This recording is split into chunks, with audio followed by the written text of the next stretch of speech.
nós respondemos aquela pergunta, então, quando a disciplina é necessária, a disciplina na igreja, aquela formal, né? Em resumo, nós vimos que ela é necessária sempre que um discípulo se afasta do caminho de Cristo, quando ele peca. Então, a gente até viu que a disciplina, ela não precisa ser algo formal ou público. A disciplina, ela começa também de maneira informal e pessoal, eu e outra pessoa. A gente viu que isso pode acontecer numa conversa de corredor, né? E às vezes a pessoa nem sabe que está te exortando, mas ela está falando da palavra de Deus e está te corrigindo. Então, a disciplina não é só quando a pessoa vem à frente ou nem aparece na igreja, a gente exclui ela. A disciplina também é a maneira de nós ajudarmos outros irmãos a lidarem com seus pecados, né? Nós vimos também que para que a disciplina passe do modo informal e pessoal para o lado formal e público, ele passa, pelo menos para que isso aconteça, 2 critérios devem ser observados. Primeiro, é necessário a gente avaliar se aquele pecado é apenas uma queda natural no modo cristão de viver, aquele tipo de pecado que a gente espera que aconteça, não que a gente ore para que aconteça, mas que, bom, quando acontece a gente fala é natural, né? Ou nós devemos ver se aquele é um pecado que caracteriza a pessoa, né? Uma coisa é ela cair uma vez ou outra e a gente, bom, isso a gente até esperava, né? Outra coisa é o pecado ser tão corriqueiro que ele já agora é uma marca daquela vida, aquela pessoa não consegue abandonar aquele pecado. E a essas ocasiões, então, essas segundas ocasiões, nós somos levados a duvidar se essa pessoa de fato é cristã. Porque ela não esboça nenhuma luta contra o pecado, nenhum nojo contra o pecado e nenhum amor ao Senhor para lutar contra esse pecado, né?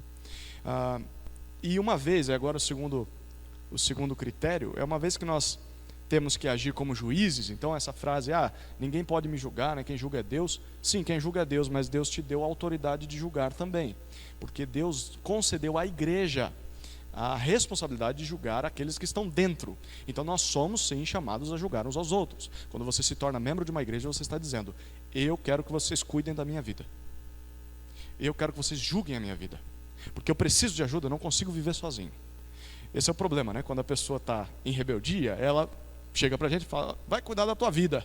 Bom, eu estou cuidando da tua vida porque você disse que queria que eu cuidasse da tua vida, né? Então, a sua vida também é parte da minha, eu sou responsável por você. Então, a igreja tem de sim julgar, segundo a Escritura e não segundo seus próprios parâmetros, a vida uns dos outros. E eu tenho que julgar a vocês e vocês me julgar também. Então, a igreja tem que fazer isso, né? E aí, uma vez que nós agimos como juízes, e aí observamos padrões pecaminosos na vida de uma pessoa, nós devemos então aplicar a disciplina formal e pública diante de toda a igreja, em pelo menos 3 casos específicos. Nós vimos eles semana passada. Primeiro, quando são pecados visíveis, porque a gente não pode disciplinar aquilo que a gente não vê, ou aquilo que a gente supõe que tenha acontecido, ou aquilo que a gente imagina.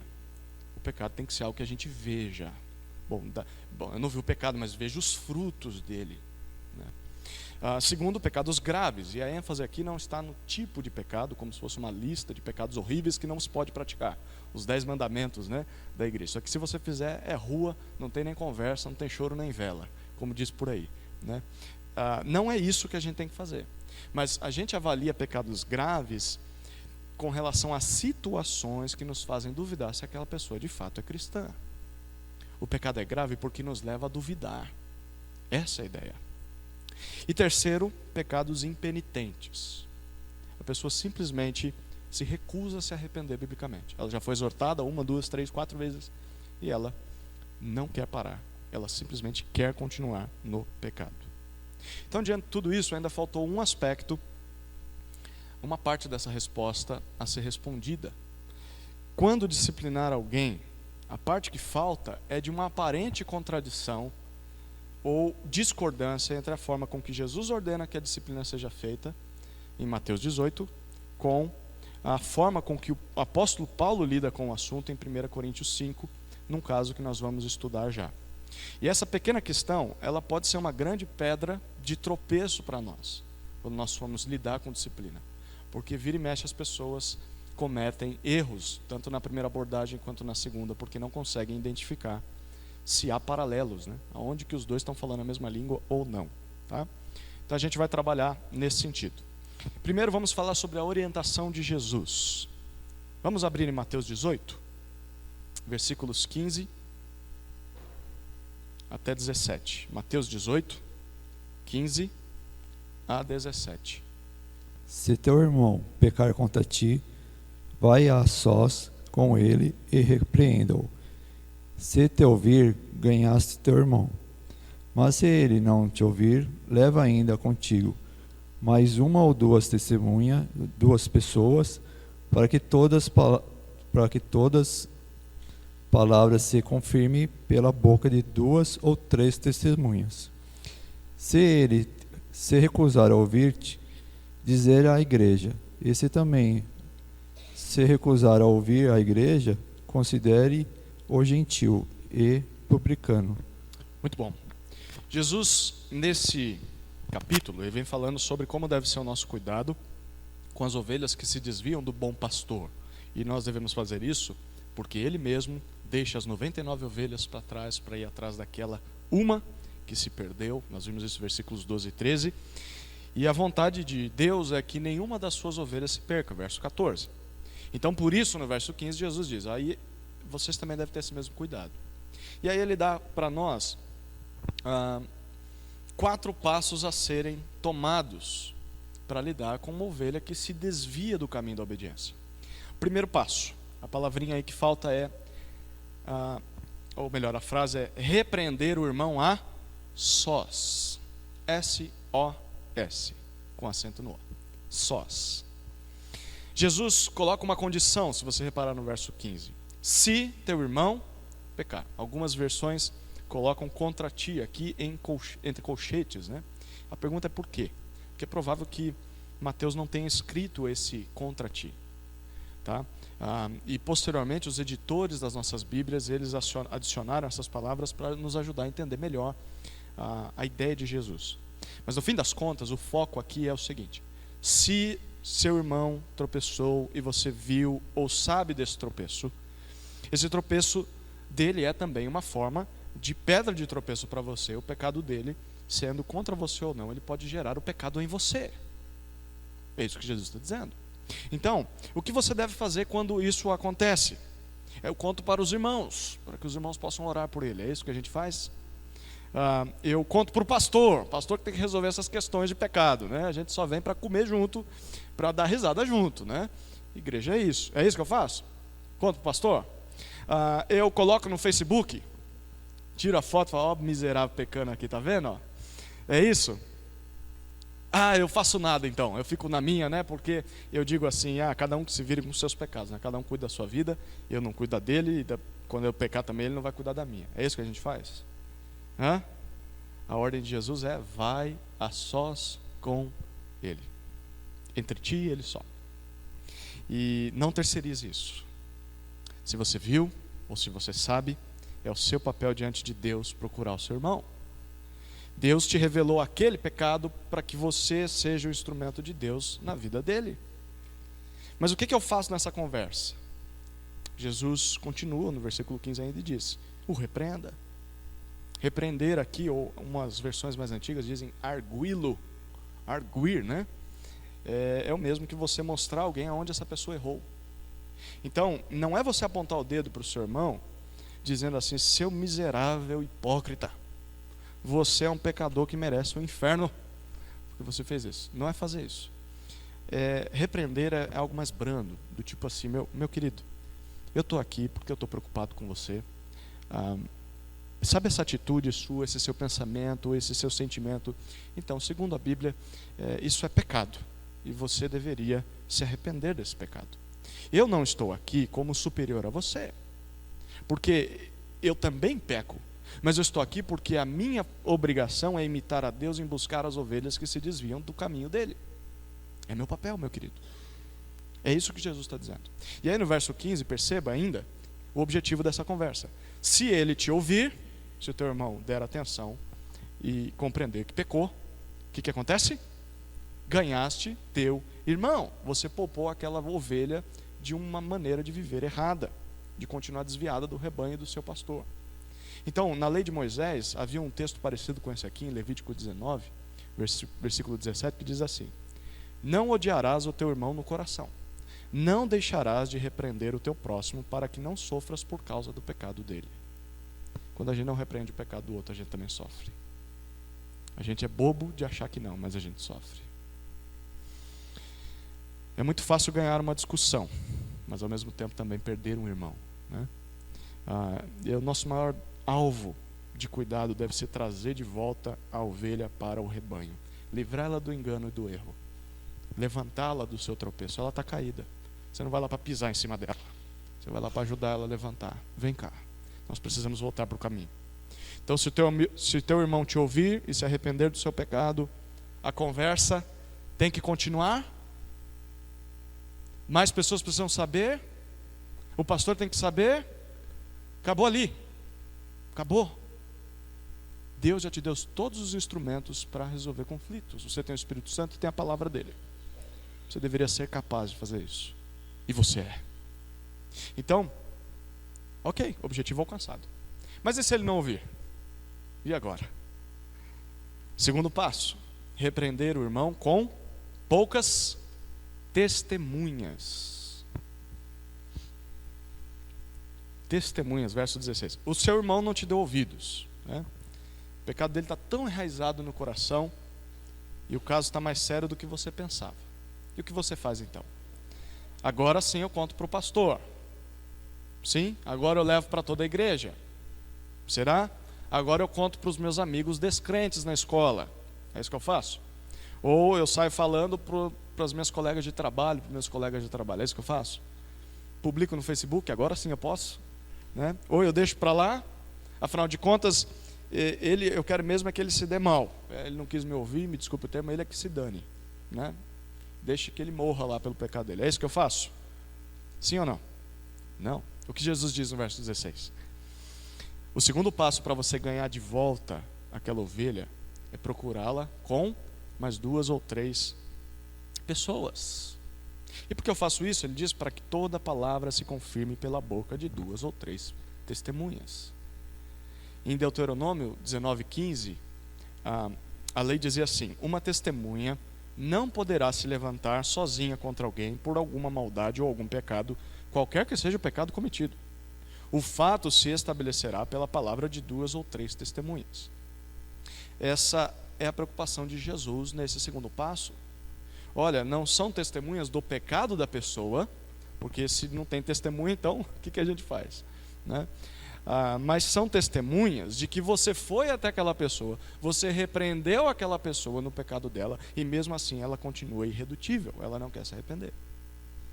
Esses crentes sábios, eles podem te ajudar a falar com aquela ovelha. Eles não vão sair espalhando a notícia para todo mundo, mas eles vão orar, eles vão te aconselhar, eles vão avaliar se não é você quem está achando pelo em ovo, se não é você que está criando pecado que não existe. Então essas testemunhas vão também ajudar a você. E aí, se preciso, eles vão atrás dessa pessoa junto com você. E se essa pessoa não ouvir a repreensão de novo, eles serão testemunhas de que ela não quer se arrepender. Certo? Mas Jesus não para por aí. Tá, ela não ouviu. Terceiro passo: repreender o irmão como igreja. Como igreja. Primeira parte do verso 17. Aquela ovelha desviada, ela recusou, ela ignorou, ela desconsiderou a repreensão em amor que você e aqueles poucos irmãos fizeram. E o que você faz então? Agora sim eu conto para o pastor. Sim? Sim, agora sim você conta. Agora sim você leva para o presbitério, mas não faz isso com prazer, com a boca cheia. Deixa eu contar o que fulano fez.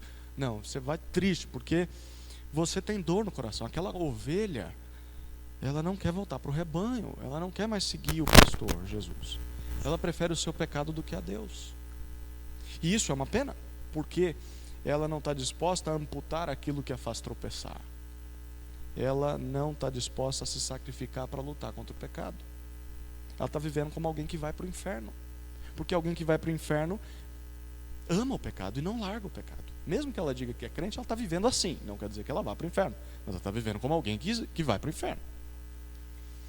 Então agora toda a igreja sabe o pecado daquela pessoa. Mas aí agora é para a igreja inteira sair apontando o dedo para aquela pessoa? Ignorar aquela pessoa, desprezar aquela pessoa? É sim ou não? Não, porque Jesus está dizendo de modo nenhum. Não era para a gente fazer assim, xiii, pastor, eu já sabia que isso aí, esse camarada aí, você não tem mais jeito não, é melhor excluir. Eu sempre duvidei dele, eu sempre disse que ele não era crente, um crente confiável. É um crente sem vergonha, viu? Pode descer a marretada mesmo. É isso que a gente faz? Não. Esse agora é o momento das 99 ovelhas que ficaram, que estão seguindo o pastor, saírem dos montes e irem até os vales, aonde está essa ovelha perdida, e chamarem essa ovelha perdida ao arrependimento. As 99. Esses crentes vão um a um telefonar, buscar conversar com aquele irmão enganado pelo pecado, porque eles estão tentando trazer esse homem de volta, ou essa mulher de volta para o arrependimento. Eles vão implorar: meu irmão, por favor, volte para o pastor. Você está perdido, você está cego. Não dê as costas para aquele que te ama verdadeiramente. Não dê as costas para Jesus. As ovelhas que não estão perdidas, elas, segundo Jesus, devem fazer de tudo em todo o tempo para tentar restaurar a ovelha que caiu. Então você não vai dormir tranquilo sabendo que não teve aquela conversa com aquela pessoa. Você sabe que ela está no erro. Você sabe que provavelmente ela vai ser excluída daqui a um mês. Você não consegue dormir tranquilo porque você vai orar por ela, você não vai desistir dela, você vai ligar a ela, você vai visitar essa pessoa, porque você imita o cuidado de Deus, que Deus tem com você. Porque Ele deixa as 99 ovelhas e vai atrás da que se desviou, e você é uma dessas. Então agora é a tua vez de fazer a mesma coisa. Mas e aí, se essa pessoa ainda teimar e não se arrepender? Foi toda a igreja lá, as 99 ovelhas. Quarto passo: considerar essa pessoa como um descrente. Descrente. Perceba aqui que esse é o único passo reativo, tá? O que significa isso? Que todos os outros eram proativos. Era você e a igreja que iam atrás da pessoa. Mas a pessoa se recusou a ouvi-los, a se arrepender. Então a consequência disso, você reage. Como você reage? Jesus diz: considera-o gentil e publicano. A versão Almeida atualizada traduz assim: considera-o como gentil e publicano. Talvez você tenha essa versão aí. Considerar é encarar alguém de uma maneira, tá? Ver uma pessoa de uma maneira. Como é que eu devo ver essa ovelha que se recusa a obedecer ao pastor Jesus? Gentil era um termo usado para se referir a uma pessoa pagã naquela época. Pessoa que cultuava vários deuses ou a nenhum deus.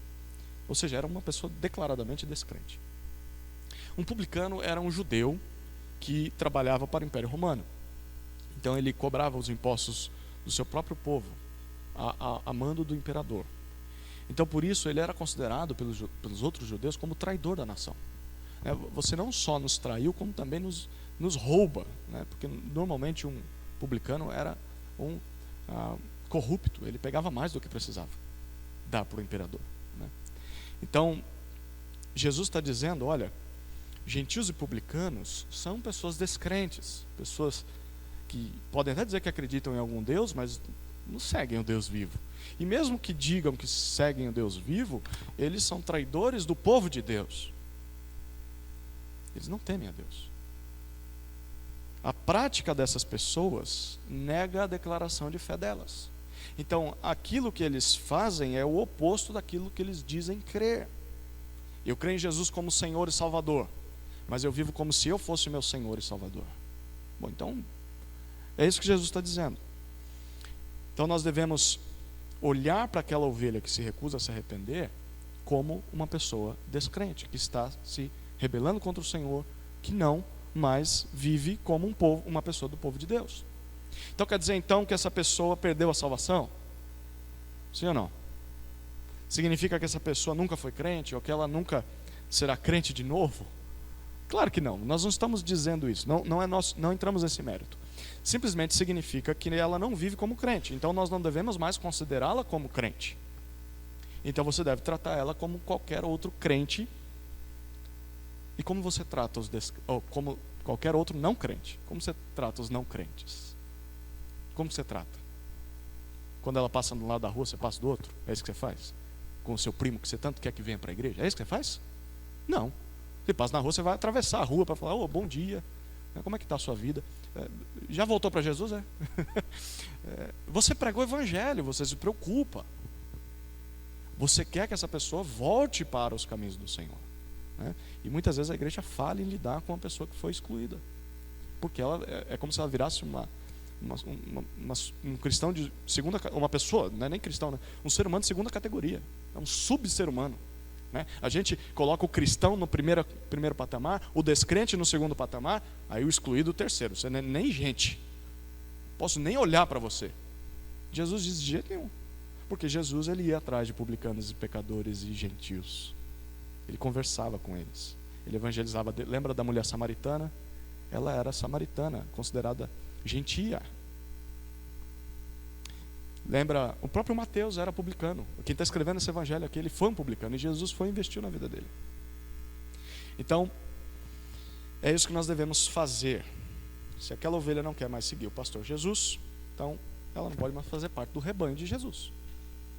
Então ela precisa ser desligada de alguma maneira, daquela maneira de como nós vemos quem são ovelhas e quem não são ovelhas. Ela não tem mais comunhão conosco, ela não quer mais ouvir o evangelho. Essa é a orientação de Jesus. 1 Coríntios 5 nos apresenta a orientação de Paulo, tá?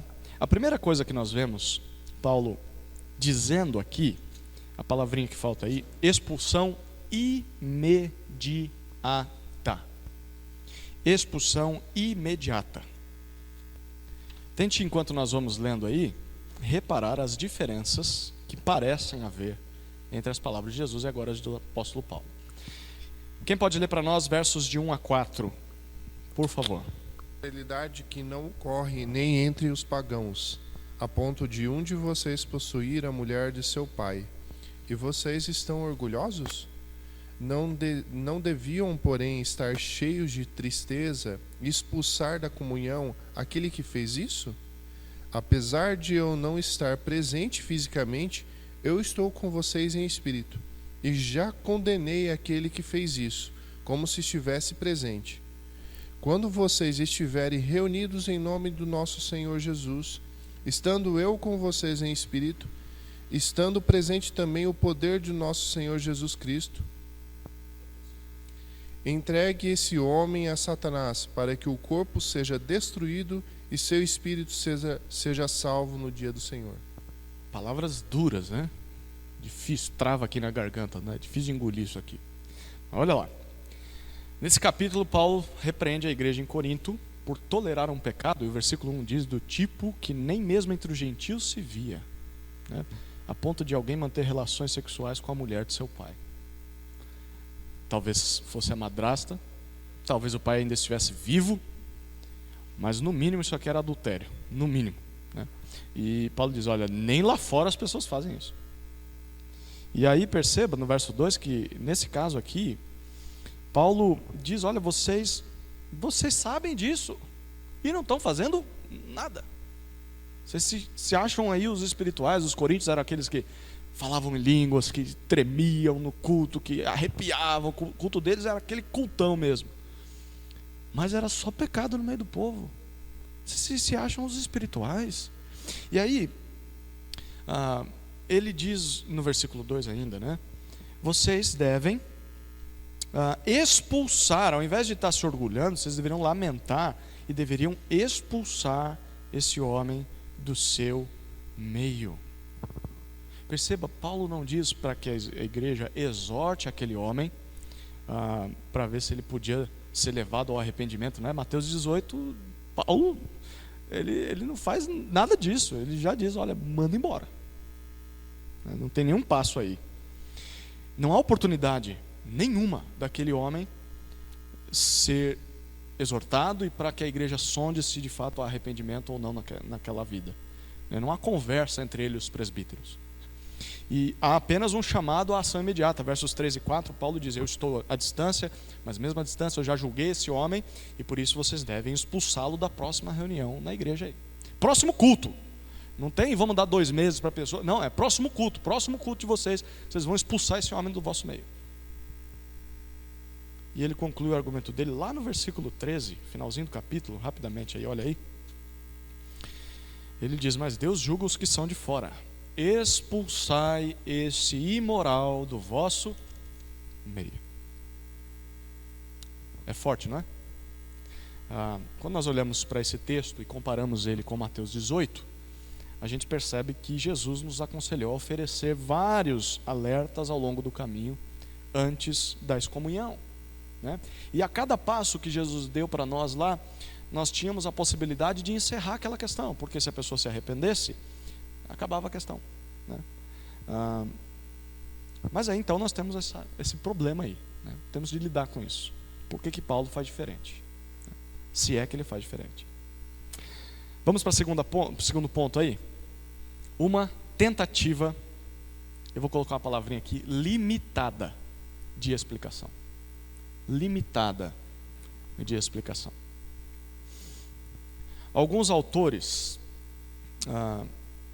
que escreveram sobre esse tema, sobre disciplina, lá por volta do século XVIII e do século XIX, esses autores tentaram explicar essas diferentes abordagens que Jesus e Paulo têm sobre esse assunto, dizendo que Jesus e Paulo eles têm em mente diferentes tipos de pecados. Então isso significa que nós devemos seguir um processo ou outro processo de acordo com o pecado que a pessoa praticou, tá? E aí eles explicam assim: olha, Jesus usou o exemplo de um pecado pessoal comum, ou seja, um pecado cometido contra um irmão, enquanto Paulo está falando de um pecado grave, tá? Enquanto eu estou falando, talvez você vá associando com algumas coisas que você já ouviu ao longo da sua vida. Isso aí tem raiz no século XVIII e XIX. Tem autores que começaram a falar isso nessa época.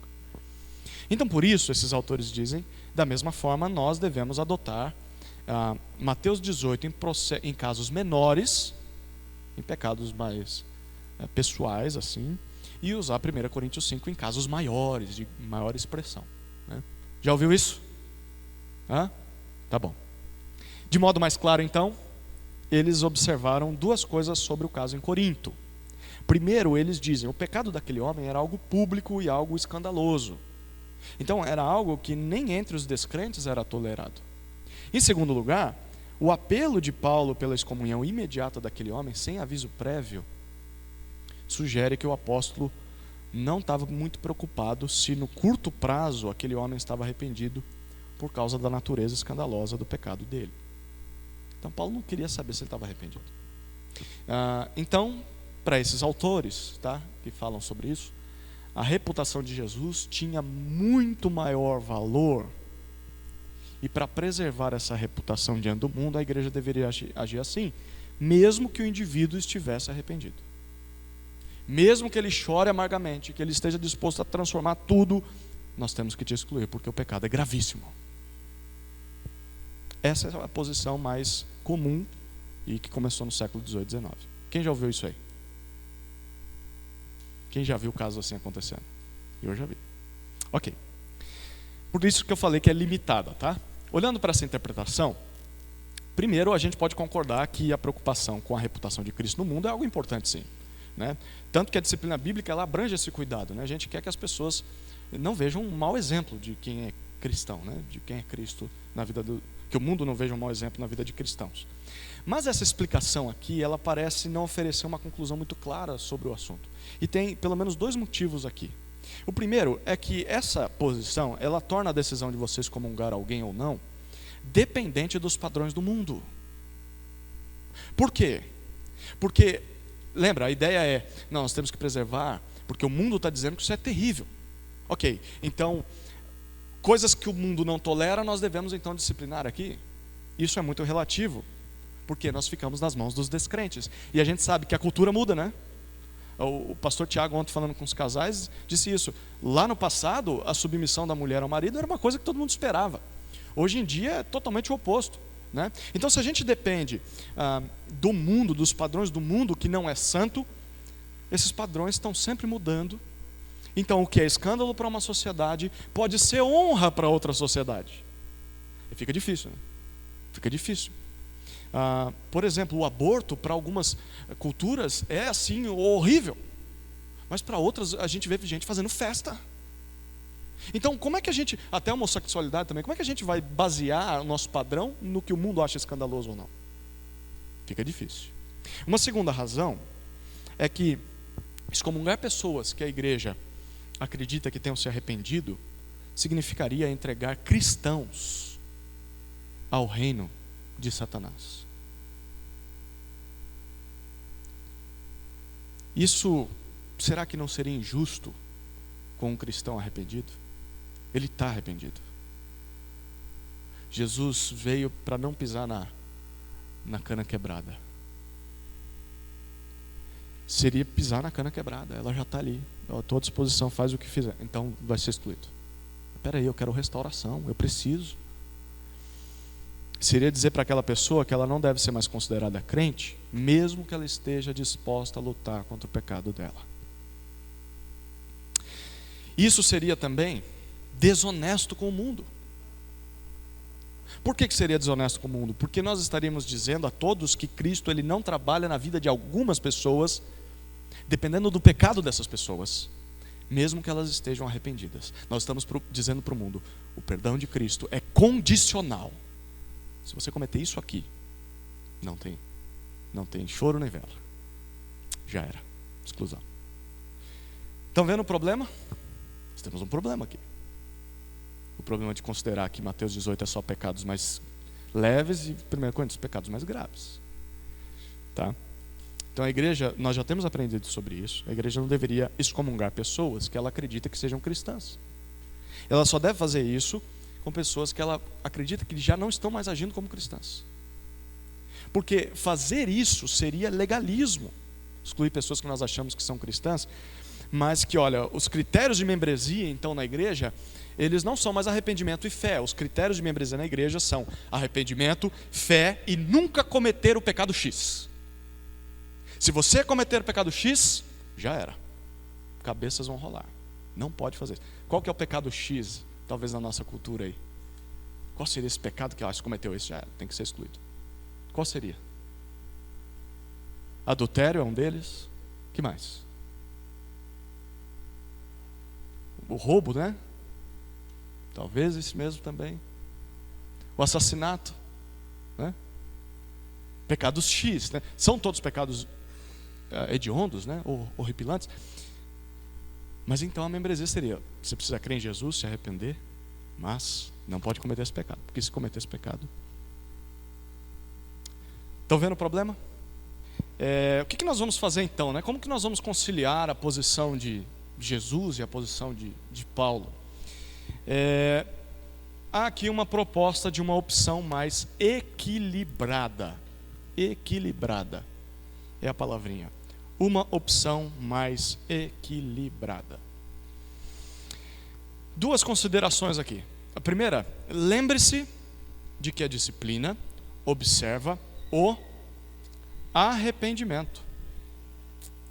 A disciplina observa o arrependimento.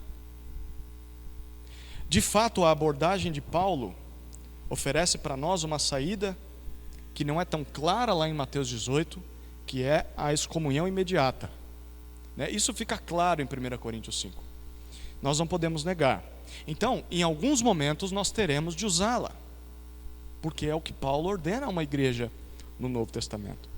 Mas antes de nós cogitarmos essa opção, nós precisamos lembrar que não devemos nos concentrar apenas no tamanho do pecado.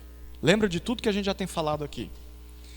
A nossa decisão de excomungar alguém não deve ser sempre baseada no exame da dinâmica entre aquela pessoa e o tamanho do pecado. Pelo contrário, a nossa postura deve ser um exame da dinâmica entre o pecado daquela pessoa e o arrependimento que ela tem daquele pecado. Deixa eu explicar isso com uma ilustração. O que nós precisamos não é de uma régua de pecados, do tipo em que talvez vai enchendo um copo, né? Esse aqui, se você cometer, olha, não dá. Nós precisamos não de uma régua dos pecados mais leves e dos pecados mais graves, mas de uma balança. A gente falou isso na última aula. É uma balança que vai comparar, de um lado, o pecado e do outro vai colocar o arrependimento. Então a gente não mede o tamanho do pecado, a gente mede o tamanho do arrependimento. Ou melhor, a gente mede a qualidade do arrependimento em detrimento do pecado. Então há um equilíbrio, né? Cometeu adultério. Ok, é um gravíssimo pecado. Mas como são as posturas dessa pessoa diante desse pecado? É indiferença, para mim tanto faz. Ok, então o pecado pesa. A disciplina é necessária. Mas nós vemos que há um peso desse lado de arrependimento, talvez, de choro, de olha, eu quero consertar e eu vou fazer o que for preciso. E a gente sabe que arrependimento não é só choro, né? A Bíblia apresenta frutos de arrependimento. Há frutos, você consegue ver frutos de arrependimento, né? Então isso pesa a favor desse lado e isso equilibra as coisas. A disciplina deveria ser assim, não em questão de tamanho de pecado, né? Afinal, cristãos arrependidos que creem em Jesus pecam sim, né? A questão é que nós devemos questionar, porque esse pecado entra em conflito com aquele suposto arrependimento dessa pessoa, né? Ela diz que está arrependida, mas parece que ela quer mais o pecado do que o Senhor. Essa deveria ser a nossa abordagem em qualquer caso de disciplina. Muito bom. Isso é só uma consideração. O corpo mesmo da resposta, da opção mais equilibrada, está na parte B aí. Olhe para o contexto maior. Já reparou que antes de 1 Coríntios 5 vem qual capítulo? É resposta simples. Qual é o capítulo antes do 5? 4. E qual que vem depois do 5? 6. Já parou para pensar que você pode ler o 5 e depois o 6? E que talvez tenha uma sequência lógica, tem um objetivo de ter colocado o 5 depois do 6? Paulo está escrevendo, obviamente ele não escrevia em capítulos e versículos, né? Ele escrevia. Isso aí foi uma divisão que fizeram depois. Mas o que vem no 6, para Paulo, não era dividido. Para Paulo ele está seguindo um argumento. Então, para a gente entender o 5, a gente pode olhar para o contexto maior e olhar para o 6. Tá? Qual a dinâmica deles? Vamos olhar primeiro para os versículos 9 a 13 do capítulo 5.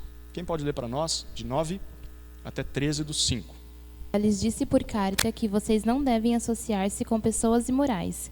Com isso, não me refiro aos imorais deste mundo, nem aos avarentos, aos ladrões ou aos idólatras. Se assim fosse, vocês precisariam sair deste...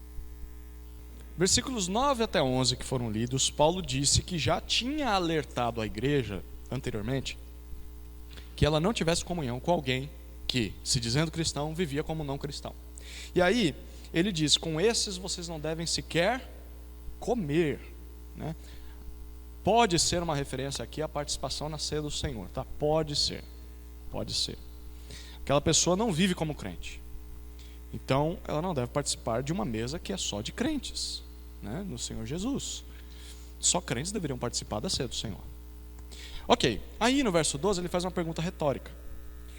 Não julgais os que são de dentro da igreja? A resposta aqui é óbvia. Vocês foram chamados a julgar os de dentro da igreja, sim. Deus os chamou a isso. E aí no verso 13 ele diz, então esse homem deve ser expulso do seio da igreja. E perceba como Paulo chama de, qual que é a palavrinha que ele dá? O substantivo. Ele chama esse homem de imoral. Expulsai este imoral do vosso meio. Certo? Muito bom. Agora vamos olhar o capítulo 6. Quem pode ler para nós o 6, de 1 a 11? Aventura-se algum de vós, tendo questão contra outro, a submetê-la a juízo perante os injustos e não perante os santos? Ou não sabeis que os santos hão de julgar o mundo?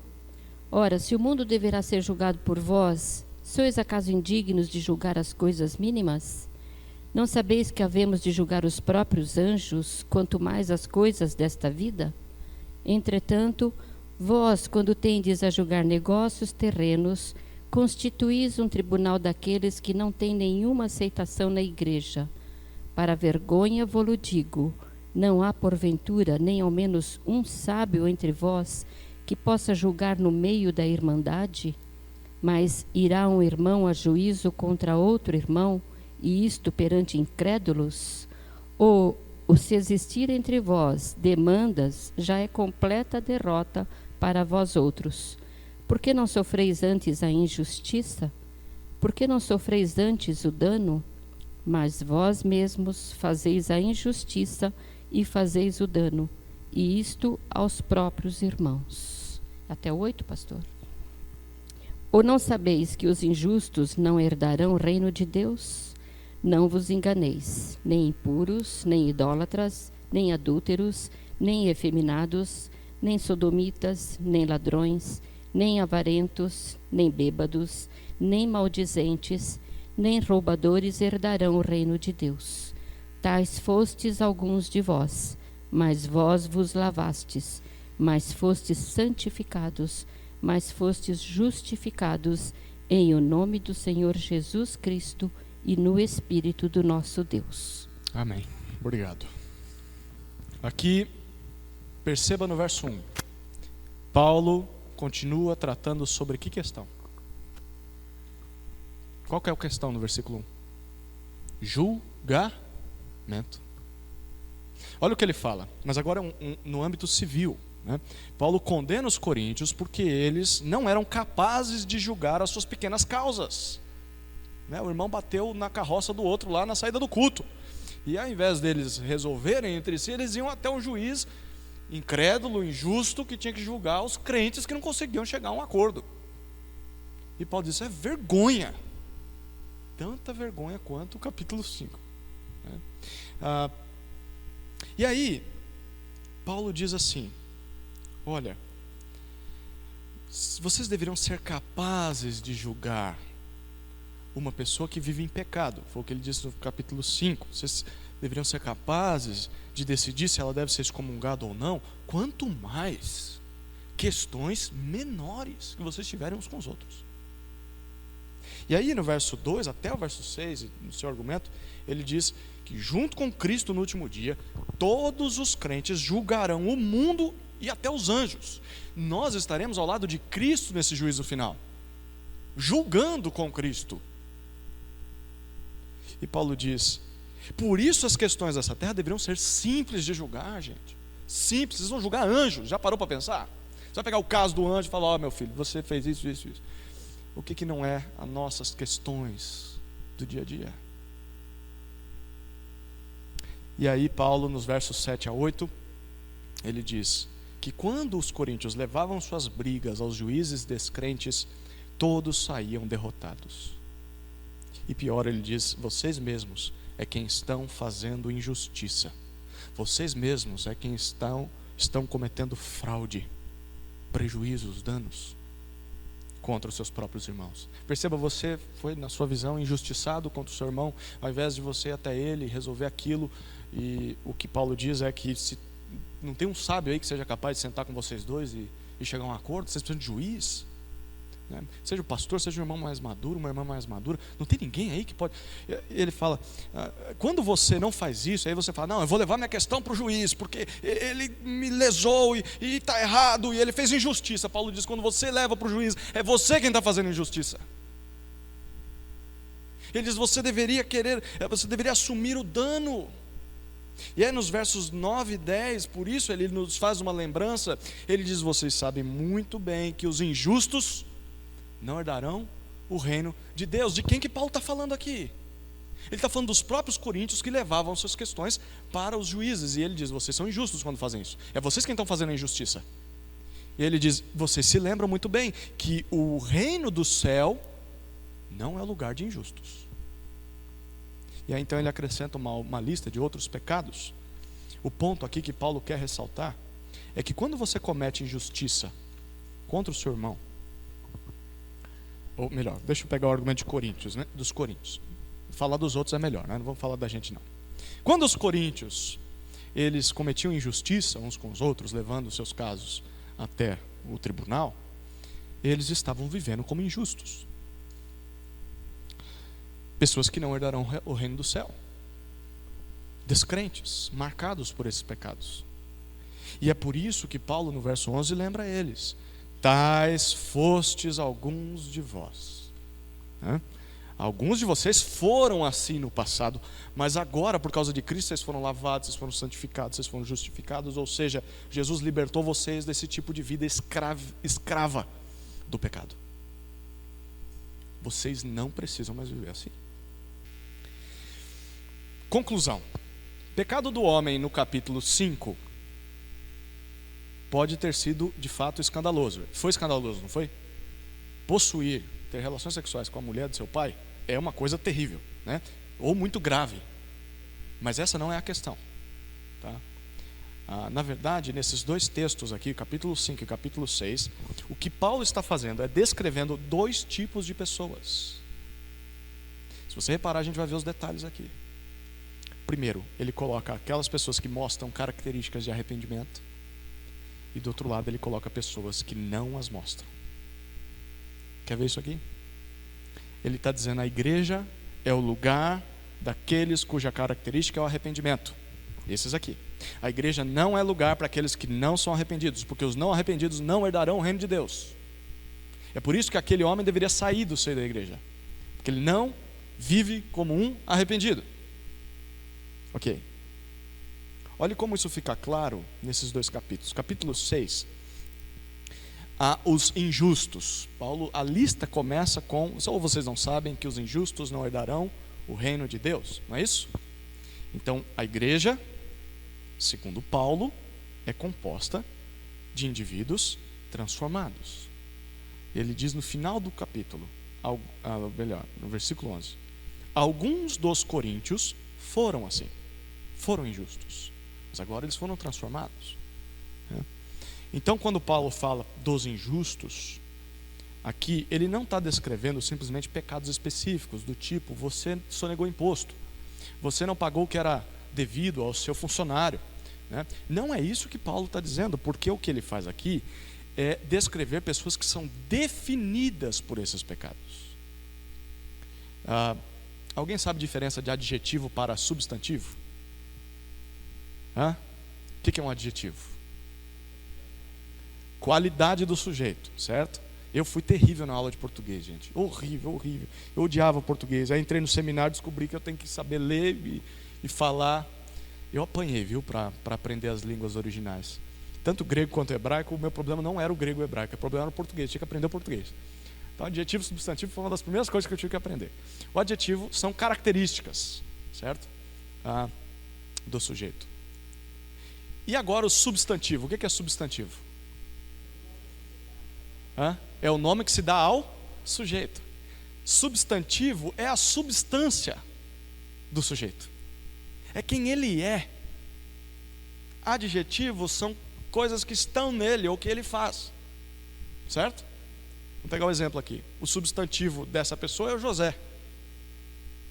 Poderíamos colocar como esse paletó aqui como o adjetivo, entre aspas, certo? Não é dele, está nele. São características, mas a essência dele é quem ele é. Ficou claro? A aula de português também.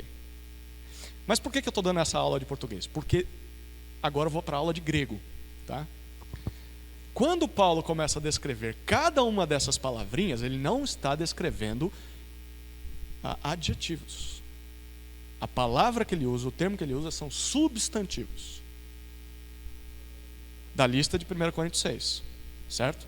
Os impuros, os imorais, os idólatras. Ele não está dizendo aqueles que praticam impureza, aqueles que às vezes fazem uma fezinha. Ele está dizendo aqueles que são marcados por esses pecados. A substância deles é isso. Eles não conseguem viver longe desse pecado. É isso que ele está falando no capítulo 6. É por isso que ele diz: eles não vão entrar no reino do céu, porque esses pecados caracterizam essas pessoas, é o que elas são. Então essa mesma caracterização fica clara na última frase do capítulo 5. Versículo 13, qual foi a última frase de Paulo? Expulsai esse, como ele chama? Imoral do vosso meio. Esse homem é um imoral. A NVI traduz como perverso, né? O seu lugar, o lugar de uma pessoa assim, não é na igreja, é fora da igreja. Fora. A igreja não deve ter comunhão com pessoas cuja característica principal é o de não serem arrependidas. Foi isso que Paulo disse lá no versículo 9. Ele disse: eu já vos escrevi por carta, capítulo 5, verso 9. Já vos escrevi por carta para que não vos associasseis com os imorais. E é exatamente isso que o homem do capítulo 5 é. A marca desse homem é a falta de arrependimento. Por isso ele deveria ser entregue a Satanás. No verso 5 nós vimos isso. Paulo diz, né, entregai esse homem a Satanás para a destruição da carne, para que o espírito seja salvo no dia do Senhor Jesus. Em resumo, a primeira conclusão nossa: Paulo aqui pede a excomunhão do homem porque a marca registrada dele é a falta de arrependimento. Por Paulo já defini-lo como um imoral, ele já está enquadrando esse homem como alguém que não se arrepende. Foi levantado aqui, será que Paulo sabia mais informações sobre esse homem? Provavelmente, porque o apóstolo Paulo foi aquele que plantou a igreja em Corinto. Provavelmente ele sabia quem era esse camarada. Ele ia algumas vezes para lá, né? Então Paulo não está simplesmente pegando um estudo de caso e falando: eu acho que ele tem que ser expulso. Não, eu conheço esse cara, eu sei quem ele é.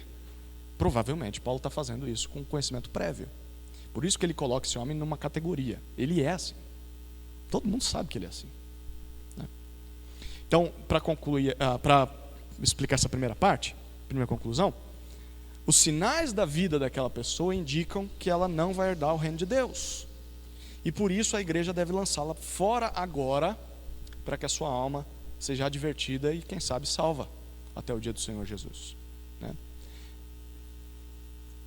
Não fica claro para nós, né, como que Paulo chega a essa conclusão sobre esse homem. Mas mesmo assim ele chega. Então, talvez ele tenha informações prévias, como eu falei. Mas a conclusão de Paulo é a seguinte, queridos: ele não é cristão. Verso 13, ele é imoral. Verso 19, ele pertence, ou capítulo 6, verso 9, perdão.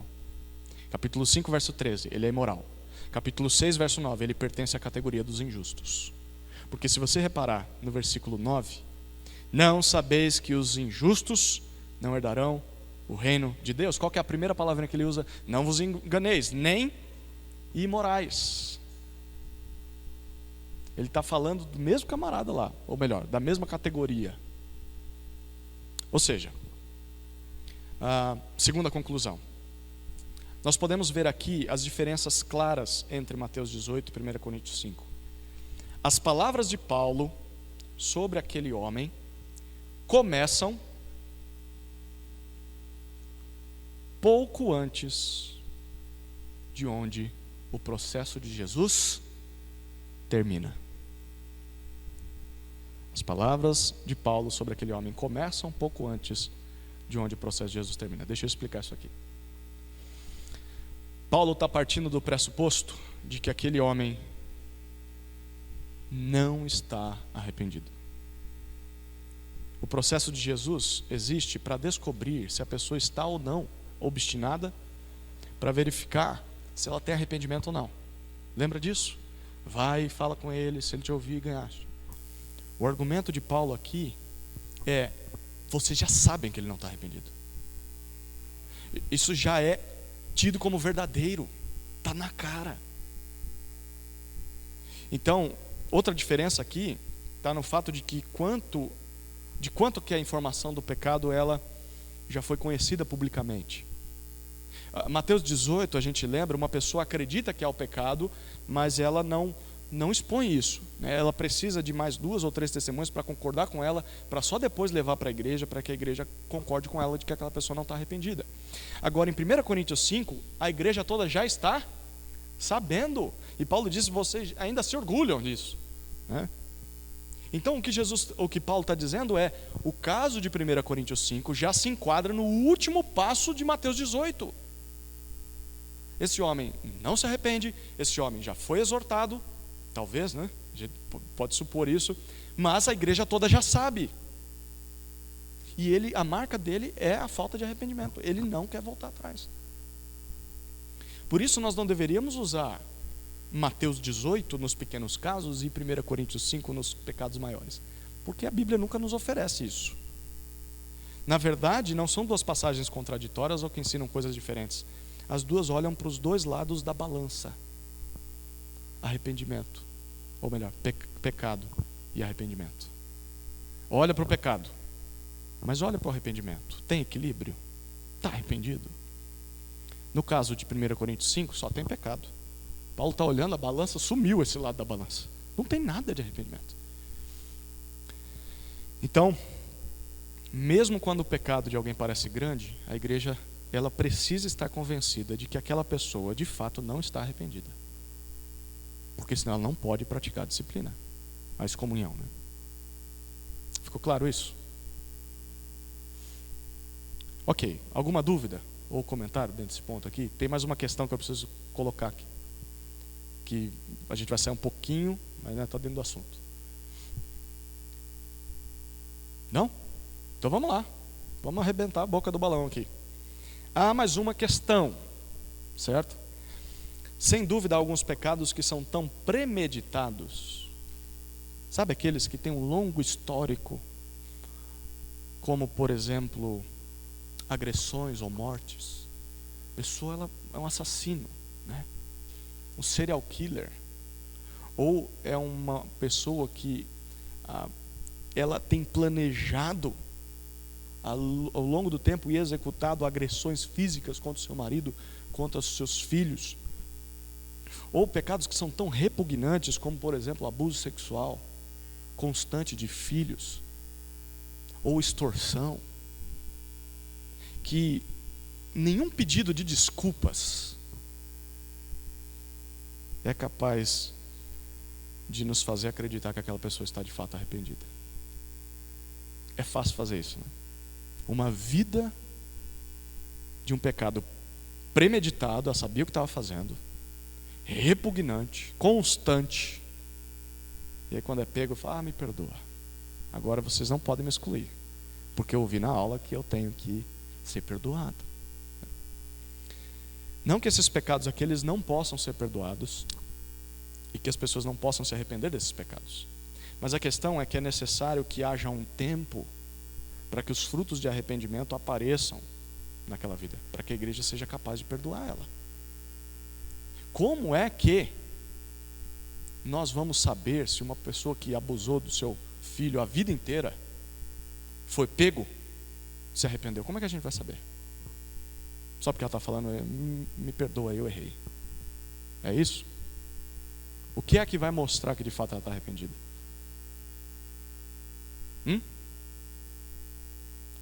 Os frutos de arrependimento.